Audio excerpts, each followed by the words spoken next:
Student, जैसे कि हमारा गाला में पेपर 2 चल रहा है, लास्ट वीडियो में हम सेक्शन ए कंप्लीट करके आए। आज हम सेक्शन बी स्टार्ट कर रहे हैं क्वेश्चन नंबर 25 से। ओके, देखो पेपर 2 चल रहा है, सेक्शन बी स्टार्ट कर रहे हैं आज और क्वेश्चन नंबर 25 से स्टार्ट कर रहे हैं। ओके, तो सबसे पहले उसकी मीनिंग समझे। देखो क्या बता रहे हैं, find the HCF and LCM of 92 and 510 by prime factorization method. Prime factorization method से हमें एचसीएफ एंड एलसीएम फाइंड करना है। फिर आगे क्या बता रहे हैं, hence verify that HCF multiply LCM equals to product of two given number. आपके पास दो नंबर जो दिए हुए हैं उसका प्रोडक्ट मतलब मल्टीप्लाई। ओके, तो देखो बिल्कुल सिंपल है। सबसे पहले हमारे पास 92 मिला हुआ है, तो 92 के हम फैक्टर निकालें। तो देखो 2 का डबल लगाऊं, 4 जा 6 जा, 2 का डबल लगाऊं 2 जा 3 जा, फिर 23 का डबल लगेगा 23 1 जा। मींस क्या हुआ, 2 कितनी बार आया, 2 टाइम आया। मींस मैं ऐसे लिखूंगा 2 की 2 पावर। एंड 23 कितनी बार आया, 1 टाइम आया, तो 23 की 1 पावर लिखो या तो सिर्फ 23 लिखो तो भी चलेगा। आप ऐसे भी लिख सकते हो 23 की 1 पावर। दूसरा क्या मिला हुआ है हमें, 510। अभी 510 के फैक्टर निकाले हम, 510 उसके फैक्टर निकालेंगे। 2 का डबल लगाओ 2 जा 5 जा 5 जा, 5 का डबल लगाओ 5 जा 1 जा, 3 का डबल लगाओ 1 जा 7 जा एंड 17 1 जा। मींस देखो 510 के फैक्टर क्या है, 2 5 3 17 और सब एक ही बार आ रहा है। 2 भी 1 टाइम है, 5 भी 1 टाइम है, 3 भी 1 टाइम है एंड 17 भी 1 टाइम है। तो मैं ऐसे लिख सकता हूं 2 की 1 पावर मतलब 2 रखूं, 2 5 3 एंड 17। ओके, सबकी 1 पावर रखनी हो तो आप रख सकते हो। अभी देखो, अभी हम एचसीएफ फाइंड कर रहे हैं। एचसीएफ मतलब कॉमन होना चाहिए। अभी देखो इसके फैक्टर है ये 2 एंड 23, इसमें 2 5 3 एंड 17, दोनों में कॉमन क्या है, दोनों में कॉमन है 2, सिर्फ 2 ही कॉमन है। और उसमें भी देखो 2 की 2 पावर है, इसमें 2 की 1 पावर है। एचसीएफ में जो कम पावर होती है वो ली जाती है। यहाँ पे 2 की 1 पावर कम है ना, तो वो आपको एचसीएफ में 2 की 1 पावर लेना है। ठीक है, जो कम पावर, ये देखो 2 की 1 पावर है, ये 2 की 2 पावर है, तो पावर जो कम हो एचसीएफ में वो लिया जाता है। तो 2 की 1 पावर, ठीक है। और कुछ कॉमन है नहीं है, तो 2 की 1 पावर मतलब 2 ही हुआ। मींस आपका एचसीएफ क्या हुआ, 2 हुआ। Okay, simple. अभी इसी तरह ही एलसीएम फाइंड करेंगे। अभी एलसीएम में क्या आता है, सभी नंबर लेने हैं, ऑल नंबर्स, जो भी नंबर्स हैं। तो ये जो कॉमन है मैं इसको पहले कट कर दूं अभी, ठीक है, आपको समझाने के लिए किया था। अभी जो आपके पास नंबर है ना 2 23 2 5 3 17 सब आएंगे, पर जो कॉमन है इसमें 2 की 2 पावर और 2 की 1 पावर, जो कॉमन होता है एलसीएम में बड़ी पावर ली जाती है, तो 2 की 2 पावर। एचसीएफ में छोटी पावर लेते हैं और एलसीएम में जो बड़ी पावर हो 2 की 2 पावर वो लिया जाता है। और बाकी जो भी नंबर है कोई भी नंबर मिस नहीं करना है, एलसीएम में सभी नंबर लेने हैं। तो ये 23 है, 23 की 1 है तो 23 भी आएगा, इसके बाद 5 आएगा, इसके बाद 3 आएगा, इसके बाद 17 आएगा। देखो बिल्कुल इजी है। एचसीएफ में कॉमन देखना है, ऐसे कॉमन था 2 2 कॉमन था और पावर जो छोटी हो 2 की 1 पावर, तो एचसीएफ। और एलसीएम में आपको सब नंबर लेने हैं और जो भी कॉमन है उसकी बड़ी पावर लेनी है। 2 कॉमन है ना, तो 2 की 2 पावर लेना है। ओके, और 23 आएगा, 5 आएगा, 3 आएगा, 17 सभी नंबर आ जाएंगे। अभी इनका मल्टीप्लाई करेंगे हमें एलसीएम मिल जाएगा। देखो 2 की 2 पावर 4 होगा, ये 23 और ये 5 3 एंड 17। तो देखो इनका मल्टीप्लाई करें, 4 को पहले मैं 5 से मल्टीप्लाई कर रहा हूं, 20 होगा, 4 5 जा 20, 23 जा 60 होगा, 60 को 17 से मल्टीप्लाई करूं 1020 होगा। देखो इनका मैंने मल्टीप्लाई किया 4 5 3 और 17, तो 1020 आया। अभी 23 से मल्टीप्लाई करूं। ओके, इजी वे में सोचना पड़ता है, ठीक है ना। अभी 23 का डबल लगाऊं, 23 2 जा 46, 23 1 जा 20, मींस क्या आया 2 3 4 6 0। इन सब का मैंने मल्टीप्लाई किया, बिल्कुल इजी। ये एलसीएम भी आ गया, एचसीएफ आ गया, ठीक है ना, दोनों आ गए। अभी हमें वेरीफाई करना है रिजल्ट को वेरीफाई करना है। ये जो रिजल्ट है मींस एचसीएफ और एलसीएम आया उसको आपको वेरीफाई करना है। क्या मिला हुआ है, hence verify HCF multiply LCM, इन दोनों का मल्टीप्लाई करूंगा equals to product of two given number. तो मींस मैं लेफ्ट हैंड साइड लूं, ये जो इक्वल्स टू है, इक्वल्स टू के साइड ये लेफ्ट हैंड साइड है, ओके। इसका हम मल्टीप्लाई करेंगे एचसीएफ मल्टीप्लाई एलसीएम। तो एचसीएफ आपका क्या है 2 है और एलसीएम क्या है आपका 2 3 4 6 0। तो इसको मैं 2 से इन दोनों का मल्टीप्लाई कर रहा हूं 0 12 9 6 4 4 6 9 2 0 इनका मल्टीप्लाई किया तो ये लेफ्ट हैंड साइड हो गया। अभी क्या फाइंड करेंगे right hand side. Right hand side क्या मिला हुआ आपको product of two given number. आपको क्या करना है product of two given numbers. आपके पास जो नंबर दिया हुआ है उनका आपको प्रोडक्ट करना है। तो कौन से नंबर है आपके, यही है 92 और 510, ये दो नंबर है आपके। तो 92 इंटू 510 दोनों का मल्टीप्लाई करना है। आप मल्टीप्लाई करोगे यही आएगा, फिर भी आप करते हैं। देखो 92 को मैं 51 से मल्टीप्लाई करूं तो 2 जा 9 and 19 and 45 2 9 4 6 and 510 करूंगा। ये मैंने 92 को 51 से मल्टीप्लाई किया 4692 और ये 0 सेम, ठीक है। देखो दोनों का आंसर सेम आ गया, सिर्फ मैंने मल्टीप्लाई किया 92 को 51 से तो क्या आया 4692 और 510 से मल्टीप्लाई करूंगा आगे 0 आ जाएगा। बिल्कुल इजी मेथड है। अलग अलग मल्टीप्लाई की ट्रिक होती है उसको आप यूज किया करो तो इजीली मल्टीप्लाई होगा, ओके। तो यहाँ पे देखो लेफ्ट हैंड साइड का answer and right hand side का आंसर दोनों का सेम आया। तो कहने का मतलब आप क्या बोलोगे therefore left hand side equals to right hand side, okay. Means दोनों का आंसर सेम आया, हेंस प्रूव हुआ, ओके। तो यहाँ पे ये हमारा सम कंप्लीट हो गया, ओके।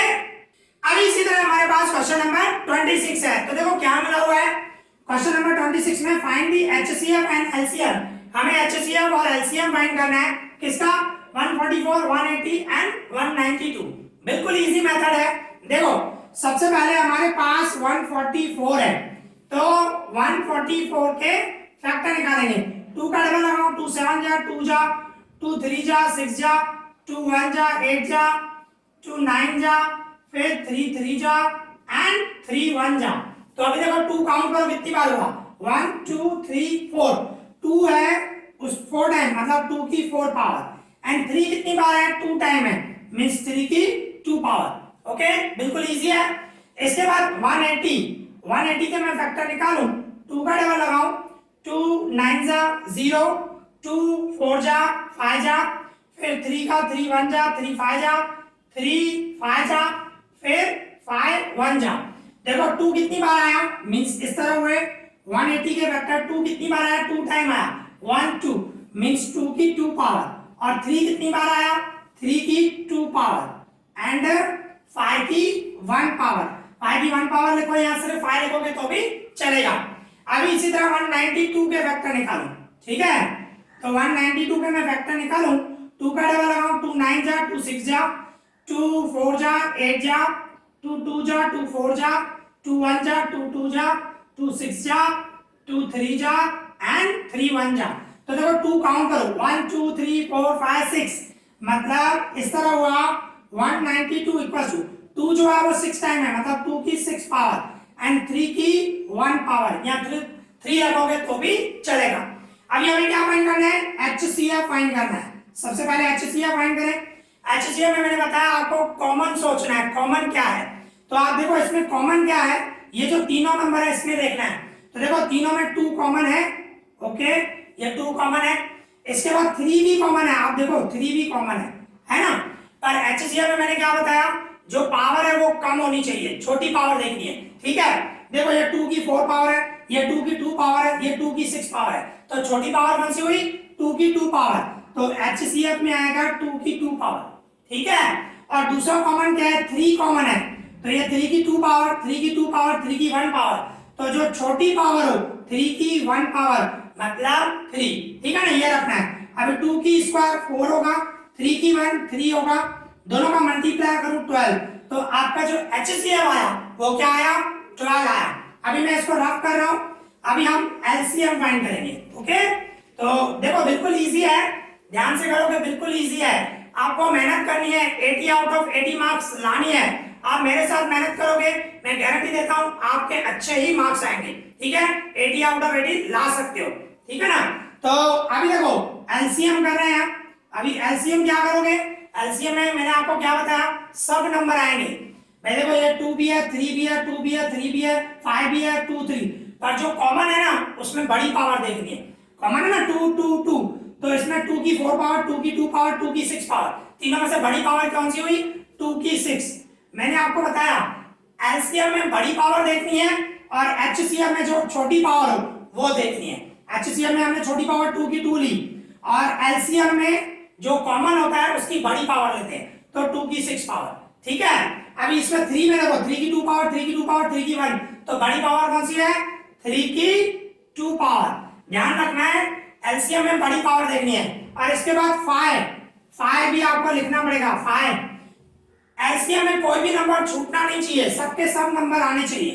ठीक है ना, और सिर्फ इसमें ध्यान रखना है जो कॉमन होते हैं उसकी बड़ी पावर देखनी है, तो इसमें 5 भी मैंने लिया। ठीक है, अभी क्या करेंगे, इसको सॉल्व करूं, 2 की 6 पावर 64 होगा, 2 2 जा 4, 4 2 जा 8, 8 2 जा 16, 16 2 जा 32, 32 2 जा 64। ठीक है ना, 2 की 6 पावर मल्टीप्लाई करोगे 6 टाइम तो 64 आएगा। एंड 3 की 2, 3 3 जा 9 और ये 5। अभी इन तीनों का मल्टीप्लाई करना है, तो 64 को मैं 5 से मल्टीप्लाई करूं तो 320 होगा। 64 को 5 से मल्टीप्लाई करूं, फिर उसको 9 से मल्टीप्लाई करूं, 0 9 2 जा 18, 28, बराबर ना, सिर्फ मल्टीप्लाई करना है, बिल्कुल इजी मेथड है। ओके, तो यहाँ पे ये हमारा एचसीएफ आया 12 और एलसीएम आया 2880। यहाँ पे ये सब कंप्लीट हो गया। ओके, अभी इसी तरह हमारे पास क्वेश्चन नंबर 27 है, तो देखो उसकी मीनिंग समझे, क्या मिला हुआ है 27 में, find the zeros of polynomial. आपको पॉलीनोमियल दी हुई है x² - 3, इसके जीरोस फाइंड करने हैं एंड वेरीफाई, और वेरीफाई भी करना है the relationship between the zeros and coefficient of polynomial. Means zeros और कोएफिशिएंट के बीच में आपको रिलेशन भी वेरीफाई करना है। मींस आपको क्या करना है, sum of zeros and product of zeros. अगर जो हम सम ऑफ जीरोस अल्फा और बीटा लें, अल्फा प्लस बीटा, तो उसकी फॉर्मूला क्या होती है, -b/a, बराबर है। यहाँ पे रूट्स जीरोस एक ही बात है, मतलब क्या है, ये रिलेशन आपको शो करना है, सम ऑफ जीरोस -b/a। कैसे होगा मैं आपको सब में बता रहा हूँ। इसके बाद प्रोडक्ट ऑफ जीरोस मतलब अल्फा इनटू बीटा, उसकी फॉर्मूला होती है c/a। ये माइंड में रखना, sum of zeros alpha plus beta -b/a and product of zero alpha into beta = c/a। ये आप माइंड में रखना, इससे ही हमें रिलेशन मिलेगा। ओके, तो देखो सबसे पहले रूट्स फाइंड करें, हमें क्या मिला हुआ है, बिल्कुल इजी मेथड है। आपको दिया हुआ है x² - 3 = 0 लेना है, जीरोस फाइंड करने हैं तो =0 लेते हैं। तो देखो अभी क्या होगा, मैं इसको ऐसे लिख सकता हूं, ये x² सेम रखा है। अभी ये 3 है, 3 की जगह पे मैं ऐसे रख सकता हूं √3 उसकी स्क्वायर। आप खुद सोचो, स्क्वायर और रूट कट जाएगा, रिमेनिंग 3 बचने वाला है, तो मैं 3 की जगह में रख रहा हूं √3 होल स्क्वायर, √3 होल स्क्वायर = 0। अभी आप ये फॉर्मूला सीख के आए हो, x² - y²। भाई इसको स्क्वायर है, इसको स्क्वायर, बीच में माइनस है, मींस कौन सी फॉर्मूला होती है, एक ब्रैकेट में आता है x - y, दूसरी ब्रैकेट में आता है x + y।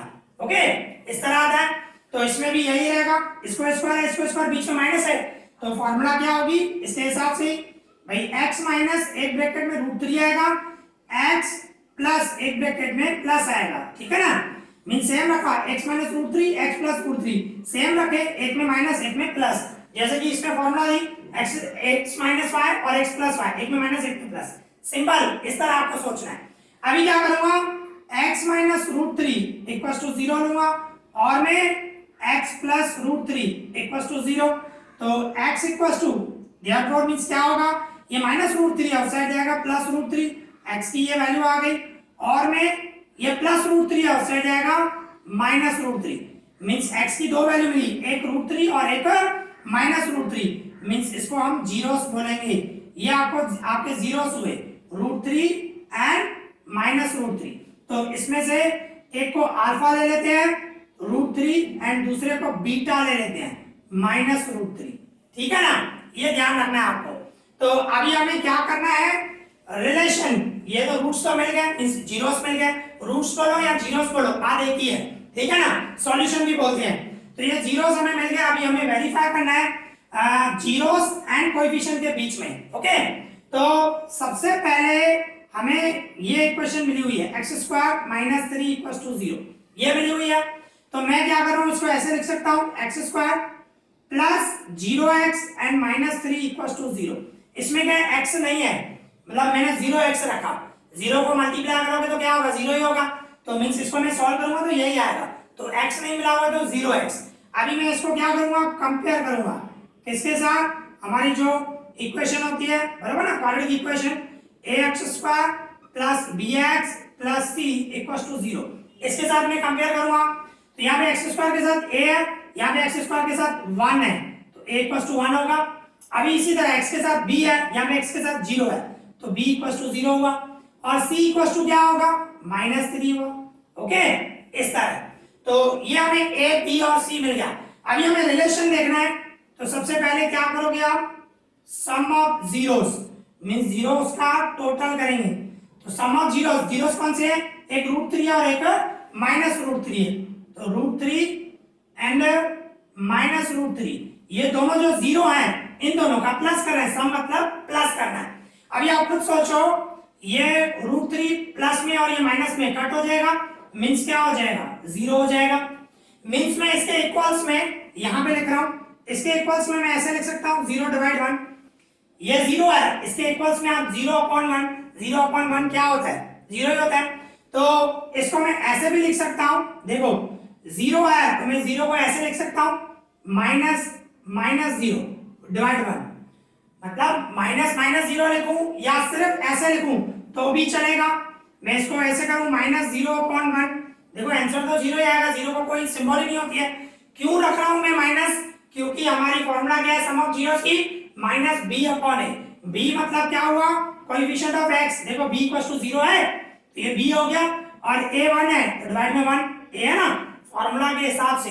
तो देखो 0/1 है तो मैंने क्या रखा, माइनस, अगर जो आपको ऐसे रखना हो 2 बार माइनस तो भी माइनस माइनस प्लस ही होने वाला है, तो -0 मतलब 0 ही होता है, ठीक है ना। तो कंफ्यूज मत होना, तो मैं इसको ऐसे रख रहा हूं -0/1, मतलब माइनस की कोई भी सिंबल, 0 को कोई प्रॉब्लम ही नहीं है, आप प्लस में 0 रखो या -0 रखो।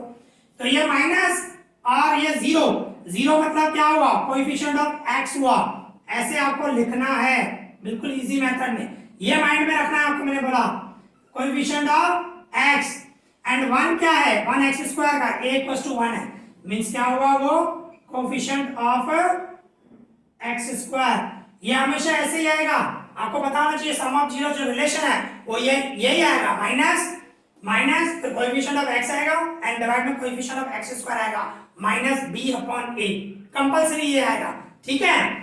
इसके बाद ये पहला रिलेशन हो गया। अभी दूसरा रिलेशन होता है product of zeros. Okay, product of zeros, तो प्रोडक्ट ऑफ जीरोस करना है हमें। तो जीरोस कौन से हैं, √3 है -√3 है, प्रोडक्ट मतलब दोनों का मल्टीप्लाई करना है, एक √3 दूसरा -√3, दोनों का मल्टीप्लाई करो, √3 मल्टीप्लाई √3 क्या होता है, √3 मींस 3 हो जाएगा ना, क्योंकि √3 को √3 से मल्टीप्लाई करोगे मींस क्या होता है, √3 की स्क्वायर होती है, तो स्क्वायर रूट कर दिया 3 हो जाएगा। ऐसे करो या तो ऐसे भी कर सकते हो, √3 मल्टीप्लाई √3 3 या 9 का रूट क्या होता है, 3 होता है, ठीक है ना। बहुत सारे मेथड होते हैं वो आपको सोचना है। तो सेम नंबर √3 मल्टीप्लाई √3 हो तो उन दोनों का मल्टीप्लाई जो होता है वो 3 होता है, ठीक है ना। और वो भी 3 किस में आएगा, माइनस में आएगा, क्योंकि एक को प्लस है एक को माइनस है, तो इसका आंसर होगा -3, ठीक है। और फिर मैं इसको ऐसे लिख सकता हूं, आप इसके नीचे लिखना, स्पेस नहीं है तो मैं यहां पे लिख रहा हूं -3, और डिवाइड में कुछ भी नहीं है तो मैं 1 रख सकता हूं। तो देखो मैंने अभी अभी फॉर्मूला बताई c/a, तो c आप देखो -3 है तो ये c हुआ और a आपका 1 है, तो क्या हो गया, बन गया ना c/a, मतलब कांस्टेंट टर्म डिवाइड में कोएफिशिएंट ऑफ x स्क्वायर, ऐसे रखेंगे। तो ये जो -3 है वो क्या है, वो कांस्टेंट टर्म है, ठीक है, कांस्टेंट टर्म, और 1 क्या है, coefficient of x square, compulsory यही आएगा। कभी भी रिलेशन आपको फाइंड करना हो ना तो ये माइंड में रखना, जीरोस और कोएफिशिएंट के बीच में रिलेशन फाइंड करना हो तो sum of zeros minus B upon A होता है, माइनस बी, बी मतलब कोएफिशिएंट ऑफ एक्स, ए मतलब कोएफिशिएंट ऑफ एक्स स्क्वायर, और प्रोडक्ट ऑफ जीरोस करोगे सी अपॉन ए, सी मतलब कांस्टेंट टर्म डिवाइड में coefficient of X square. Compulsory यही आएगा, ये सम ऑफ जीरोस ये आएगा, प्रोडक्ट ऑफ जीरोस ये आएगा, रिलेशन इस तरह आपको शो करना है। ओके, तो यहाँ पे ये हमारा सम भी कंप्लीट हो गया। तो आज हमने 3 सम किए, question number 25, 26 and 27। I hope आपको अच्छे से समझ में आया होगा। अगर जो आपको कोई भी डाउट हो तो मुझे कमेंट करना, जितना जल्दी हो मैं उसका आपको रिप्लाई करूंगा। एंड वीडियो अगर जो आपको पसंद आया तो प्लीज लाइक करें, सब्सक्राइब करें एंड शेयर करें कि जैसे सबको बेनिफिट मिले इसका, ठीक है ना। और प्लीज कमेंट करें आपको कैसा लग रहा है। आप अगर जो मुझे मोटिवेशन मिलता है, क्योंकि वीडियो बनाना आप भी समझ सकते हो बहुत हार्ड होता है, पर अगर जो स्टूडेंट की जो कमेंट आती है उससे बहुत खुशी मिलती है, मोटिवेशन मिलता है, तो आगे भी मेहनत करने में मजा आएगा। ओके, इस वीडियो में इतना ही। Thank you for watching this.